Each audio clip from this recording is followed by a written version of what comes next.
İşsiz qalanın kredit borcunu sığorta ödəyəcəyi əziz izləyicilər, hər vaxtınız xeyir. Qısa başlığı ilə qarşınızda. Bəli, səhv eşitmədiniz. Kredit götürən hər bir vətəndaş borcunu vaxtında ödəməyə çalışır ki, həm kredit tarixçəsi korlanmasın, həm də əlavə faizlər yaranmasın. Lakin bəzi elə hallar baş verir ki, kredit götürən şəxs gözlənilmədən işini və ya əsas gəlir mənbəyini itirir. Bu zaman borcun ödənilməsi təbii olaraq çətinləşir. Məhz bu kimi halların qarşısını almaq məqsədilə kreditlərin sığortalanması mexanizminin tətbiqi təklif olunur.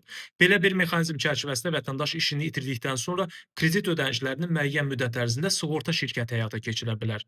Hazırda banklar kredit götürən şəxslərə ölüm və əmək qabiliyyətinin itirilməsi hallarına qarşı sığorta təklif edir. Ekspertlərin fikrincə yaxın gələcəkdə işsizlikdən qoruyan sığorta məhsulu da banklarda daha populyar olacaq.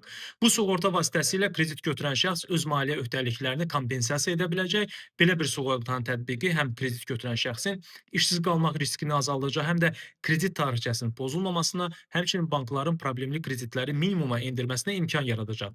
Sığorta haqqına gəldikdə isə bu əsasən kredit məbləği ilə bağlı müəyyən olunur. Təxminən 0,3-1,5% aralığında dəyişən sığorta tarifləri əsasında sığorta haqqı hesablanır və təbii ki, bu məbləğ şəxsin götürdüyü kreditin məbləği ilə əlaqələndirilir.